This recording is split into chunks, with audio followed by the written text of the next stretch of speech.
ఏమవుతారమ్మా బాలికకి ఏమవుతారు మేనమామనే. సో ఈ మొత్తం ఎపిసోడ్లో 6 హత్యల వెనుక పోలీసుల నిర్లక్ష్యం ఉందని కొంతమంది చెప్తా ఉన్నారు. ఇక్కడ ఉందా నిజంగా? 100% వాళ్ళే ఉన్నది.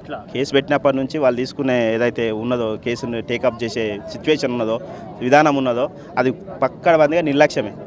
నవ్వుకుంటూ అది ఒక ఫోక్సో థ్రెట్ ఉంది, ఫ్యామిలీ మొత్తానికి థ్రెట్ ఉంది. ఆల్రెడీ ఒకరిని వాళ్ళ హస్బెండ్ని చంపేసి అని ఓపెన్ స్టేట్మెంట్ ఇచ్చిండు.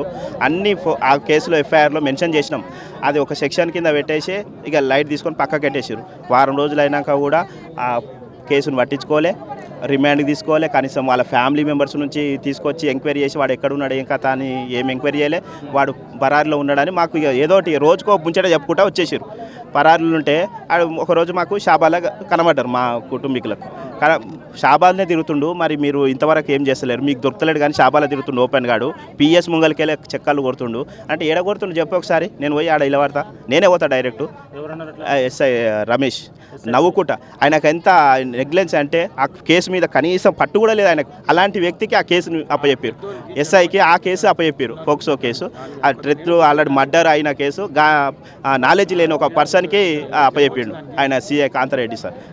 ఈయన ఇద్దరు కలిసి ఈ నిర్లక్ష్యం వల్ల ఇప్పుడు అందరి ప్రాణాలు గాలి కలిసి. అంటే పోలీసులు నిర్లక్ష్యం వహించడానికి నిందితుడు పోలీసులకు మధ్య ఏమైనా ఒప్పందం ఉందా? నిజంగా వాళ్ళను ఒప్పందం చేసేంత స్థాయిలో నిందితుడు ఆ పలుకుబడి ఉందా? ఉన్నాడు. ఎట్లా ఉన్నాడు?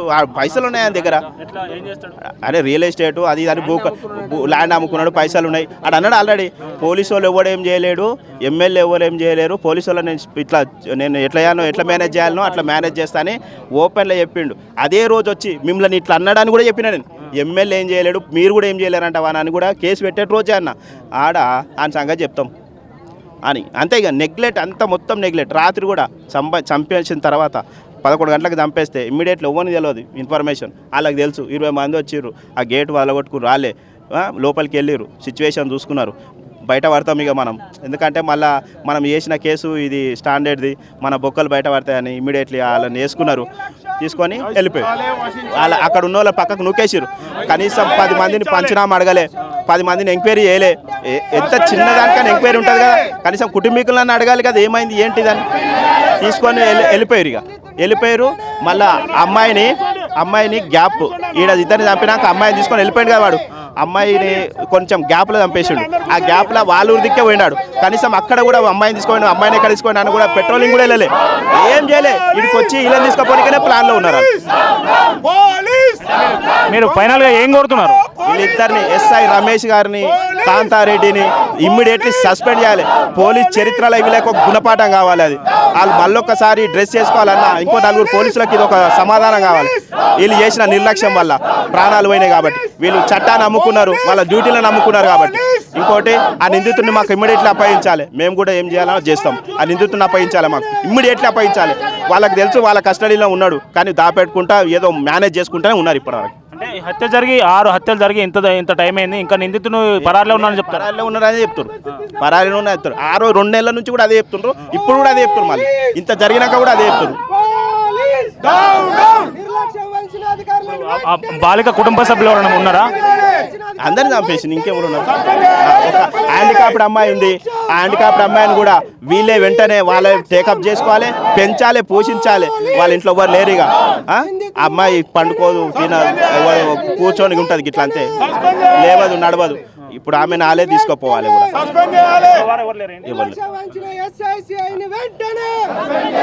ఈ ఇన్సిడెంట్లో పోలీసుల నిర్లక్ష్యం స్పష్టంగా కనిపిస్తూ ఉంది, బాధిత కుటుంబ సభ్యులు ఆరోపిస్తూ ఉన్నారు. పోలీసులు కనుక ముందస్తుగా వాళ్ళు చర్యలు తీసుకుని ఉంటే ఈ హత్యలు జరిగి ఉండేవి కాబట్టి వీళ్ళు రోడ్డు మీద కూర్చొని బాధిత కుటుంబ సభ్యులు, బాలిక మేనమామ ఇక్కడ వీళ్ళంతా ధర్నా చేస్తున్న పరిస్థితి కనిపిస్తూ ఉంది. దీనికి సంబంధించి వాళ్ళిద్దరిని ఎవరైతే ఎస్ఐ రమేష్ ఉన్నాడో అట్లాగే సిఐ ఉన్నారో వీళ్ళిద్దరిని వెంటనే సస్పెండ్ చేయాలి, నిందితుని మీద కఠిన చర్యలు తీసుకోవాలి. సో మళ్ళీ ఎవరికి ఇలాంటి రాకుండా చూసుకోవాలని వీళ్ళు కోరుతున్న పరిస్థితి. కాలేజ్కి సేఫ్గా పోయి రావాలి, రక్షణ రావాలి. పోలీసింగ్ అనేది పనిచేయాలంటే మనం ప్రశ్నించక తప్పదు. ఈ రోజు మనకు కానే కాదు.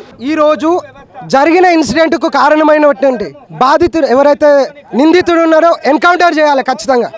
అదేవిధంగా పోలీసింగ్ ఎవరి దగ్గర ఎవరి అండర్లో ఉన్నది, పోలీస్ శాఖ ఎవరి దగ్గరికి పనిచేస్తున్నది, ఎవరి అండర్లో ఉండి పనిచేస్తున్నది, ఎవరి కోసం పనిచేస్తున్నది. ఈరోజు రియల్ ఎస్టేట్ హబ్బులకు పనిచేస్తున్నదా, రియల్ ఎస్టేట్ బోకర్లకు పనిచేస్తున్నదా, బాధితులకు కాదా? ఒక కంప్లైంట్ ఇచ్చిన వ్యక్తికి ఏమాత్రం న్యాయం జరుగుతున్నది? ఒక కంప్లైంట్ తీసుకోపోయిన వ్యక్తిని అసలు పోలీస్ స్టేషన్ నుంచి గెంటి వేసే క్రమం ఉన్నది. ఈరోజు షాబాద్ పరిస్థితి చూస్తే ఇక్కడ పోలీస్ స్టేషన్ ఉన్నదా? అసలు రియల్ ఎస్టేట్ హబ్ అది, రియల్ ఎస్టేట్ బోకర్ల వాళ్ళు అసలు ఏంటిది? ఎవరి కోసం కంపెనీలు దందాలు నడిపిస్తున్నారు కానీ న్యాయం చేయట్లేదు. వీళ్ళు ఒక కంప్లైంట్ ఇస్తే 2023 నుంచి కూడా ఎఫ్ఐఆర్ చేయనటువంటి క్రమం ఉన్నది. అంటే సిఐ గారు కానీ అక్కడ స్టేషన్ హౌస్ ఆఫీసర్లు కానీ ఎవరికి పనిచేస్తున్నారు? రియల్ ఎస్టేట్ ఎవరైతే ఉన్నారో రియల్టర్ల కోసం పనిచేస్తున్నారు, నాయకత్వం కోసం పనిచేస్తున్నారు, అధికారుల కోసం పనిచేస్తున్నారు. కానీ బాధితులకు ఈరోజు న్యాయం చేయలేదు. 2 నెలల కింద కంప్లైంట్ ఇస్తే నేటికి కూడా వాళ్ళ ఒక ఏం మాత్రం తీసుకున్నారు? ఆయనకు బెయిల్ ఇవ్వడం ఏంటిది, ఆయన బయటికి రావడం ఏంటిది, అందరినీ అంతమంది హత్యల కారణం అవ్వడం ఏంటిది? ఈయన డెఫినెట్గా ఇమ్మీడియట్గా ఆయనకు ఎన్కౌంటర్ చేయాలి. పోలీసింగ్ వ్యవస్థ అన్నది ఫెయిల్ అయిపోయింది కంప్లీట్గా. పోలీస్ మిషనరీ పనిచేయట్లేదు. పోలీసింగ్ ఏడున్నది? పెట్రోలింగ్ వ్యవస్థ ఎక్కడున్నది? వాళ్ళకి వెహికల్స్ ఎందుకు ఇచ్చినాం? బైక్లు ఎందుకు ఇచ్చినాం? ఈరోజు ఎవరి దగ్గర శాఖ ఉన్నది? శాఖకి ఎవరు కూడా అధికారం వహిస్తున్నారు. మరి శాఖలన్నీ దగ్గర పెట్టుకొని జనాలను ఇట్లా బలి చేస్తే మంచిగా ఉన్నదా?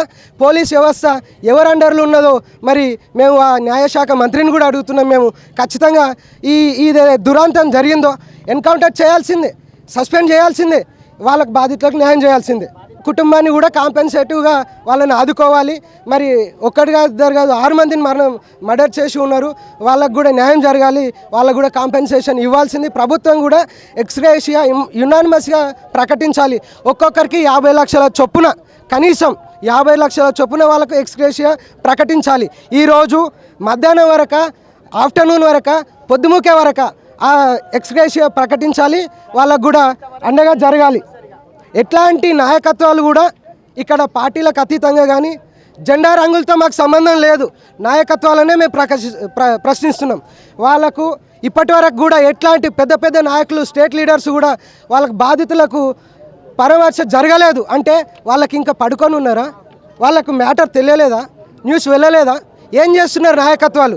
జెండాలతో వాళ్ళ కండువాలతో మాకు పని లేదు. వాళ్ళ కోసం పోరాటం చేయాలి. జరిగింది ఒకటో చిన్నదో పెద్దదో కాదు, నులిమేసిన జీవితాలు కావు. గొంతులు కోసిన అంత కషాయాన్ని ఎన్కౌంటరే చేయాలి. ఎక్స్గ్రేషియా బాధిత కుటుంబానికి గవర్నమెంట్ తరఫున ప్రకటించాలని నిందితుడికి పోలీసులకు వాళ్ళు నిర్లక్ష్యం చేయడానికి మనకు మధ్యలో ఒప్పందం ఉందా? ఖచ్చితంగా ఈరోజు పోలీసు వ్యవస్థ ఏదైతుందో వాళ్ళు బాధితులకు సర్వీస్ ఓరియంటెడ్లో లేరు. లంచగొండుతనం విరవీగుతున్న ఈ షాబాద్లో, ఈ పోలీసింగ్ వ్యవస్థలో ఖచ్చితంగా అట్లాంటి వాటికి అనుమానం ఎంతో ఉన్నది. మాకు పోలీస్ వ్యవస్థ మీద నమ్మకం పోతున్నది. పోలీస్ వ్యవస్థ నమ్మకం ఏదైతున్నదో లంచం తినే ఈరోజు వాళ్ళని కాపాడుతున్నారు. ఇంతవరకు కారణమయ్యారు అని చెప్పేసి మేము కోరుతున్నాం ఖచ్చితంగా. ఎందుకంటే సభ్య సమాజం తలదించుకుంటున్నది. అసలు పోలీసు వ్యవస్థ లంచమే తినకపోతే ఇదివరకు ట్రేస్ అవ్వాలి కదా. ఎన్ని పోలీస్ స్టేషన్లు అలర్ట్ అయినాయి, ఎంతమంది అధికారులు పనిచేస్తున్నారు, ఏ నాయకత్వం కోసం పనిచేస్తున్నారు? అది బాధిత ఏమంటారు, నిందితుని ఇప్పటికి పట్టుకురానికే చేతగాలేని పోలీస్ వ్యవస్థ నిర్లక్ష్యం ఏదైతుందో మిషనరీ కంప్లీట్గా ఫెయిల్ అయిపోయింది. సిస్టమ్ అన్నది కరెక్ట్ ఆర్డర్లో పనిచేయట్లేదు. లా అండ్ ఆర్డర్ ఒకవేళ పనిచేయట్లేదు, బాధితుల కోసం అది అసలే పనిచేయట్లేదు. ఎవరి కోసం అంటే ఖచ్చితంగా చెప్తున్నాం, కరాఖండిగా రియల్ ఎస్టేట్ ఎవరైతున్నారో దళారుల కోసం మాత్రమే పనిచేస్తున్నది పోలీస్ వ్యవస్థ. మేము ఎంటైర్ పోలీసుని అడుగుతున్నాం. ఒక స్టేట్లో ఉన్నటువంటి పెద్ద పోలీసు వాళ్ళని కూడా, కమిషనర్ వారికి కూడా మేము ఒకటే క్వశ్చన్ చేస్తున్నాం. లా అండ్ ఆర్డర్ కరెక్ట్ వేలో పనిచేయట్లేదు, బాధితులకు ఎక్కడ కూడా న్యాయం జరగట్లేదు. కనీసం పోలీస్ స్టేషన్కి వెళ్తే వాళ్ళకు కనీసం కూర్చొని మీ బాధ ఏందో అని అడిగే బాధ్యత కూడా వాళ్ళు చూపెట్టడం లేదు, ప్రదర్శన చేయట్లేదు. పోలీస్ స్టేషన్ నుంచి గెంటి వేస్తున్నారు. మరి ఈ క్రమంలో బాధితులకు ఏ విధంగా వాళ్ళు న్యాయం చేస్తారో చెక్ చేయాలి, మనం చూడాలి, వేచి ఉండాలి.